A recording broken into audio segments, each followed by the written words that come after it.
এই ৭২-এর সংবিধান ছুঁড়ে ফেলে দিয়ে নতুন সংবিধান তৈরি করা হোক। নতুন সংবিধানের আলোকে একটি গণপরিষদ নির্বাচন হবে, সেই নির্বাচনের অধীনে নতুন একটি সংবিধান করা হবে। বাংলাদেশে নির্বাচনের হাওয়া বইছে, নির্বাচন নিয়ে নানামুখী কথাবার্তা চলছে। নির্বাচন নিয়ে আমাদের স্পষ্ট বক্তব্য হচ্ছে, বর্তমানে যে নির্বাচনী রোডম্যাপ ঘোষণা করা হয়েছে, এই রোডম্যাপ ঘোষণাটি চিরন্তনভাবে আমাদের বর্তমান বাংলাদেশের কালচারাল বৈরী হয়েছে। কেন হয়েছে? কারণ আপনারা জানেন, নতুন বাংলাদেশ ২৪ গণঅভ্যুত্থান পরবর্তী যখন শুরু হয়েছে, তখন নির্বাচন কমিশন সংস্কার একটি কমিশন তৈরি করা হয়েছে। কথা ছিল সংস্কার কমিশন তাদের প্রতিবেদন জমা দিবে, তারপর একটি স্বাধীন নিরপেক্ষ একটি ইলেকশন কমিশন গঠন হবে এবং তার আলোকেই বাংলাদেশে একটি চমৎকার গ্রহণযোগ্য নির্বাচন হবে।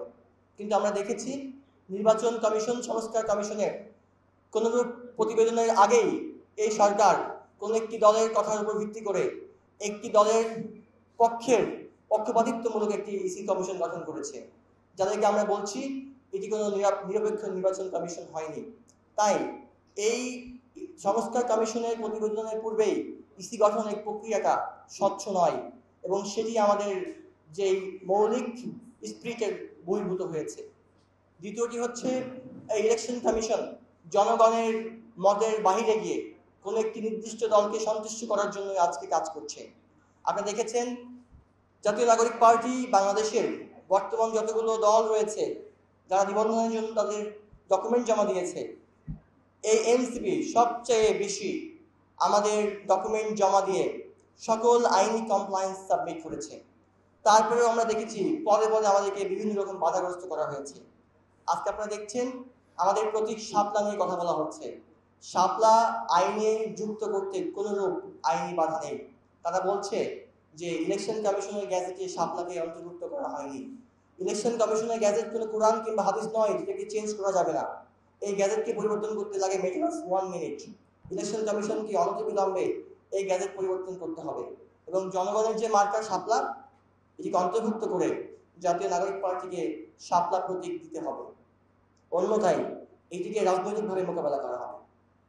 দ্বিতীয় হচ্ছে, অনেকেই বলছেন শাপলা নাকি দেওয়া যাবে না। তাদের যারা বলছে তারা হয়তো শুধুমাত্র বলার জন্যই কিংবা এনসিপির বিরুদ্ধে এক ধরনের প্রোপাগান্ডা করার জন্যই বলছে। আপনারা দেখেন বাংলাদেশের যতগুলো জাতীয় প্রতীক রয়েছে সবগুলোই কিন্তু আমাদের এই ইলেকশন কমিশনের প্রতীকের লিস্টের মধ্যে আছে। শাপলা নয় কেন? আর শাপলা শুধুমাত্র বাংলাদেশের জাতীয় প্রতীক নয়।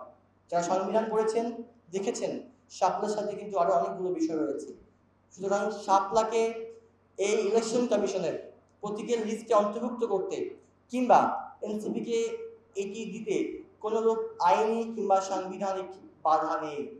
একই সঙ্গে আজকের প্রেস ব্রিফিং থেকে আমি দাবি জানাচ্ছি, এই ৭২-এর সংবিধান ছুঁড়ে ফেলে দিয়ে নতুন সংবিধান তৈরি করা হোক।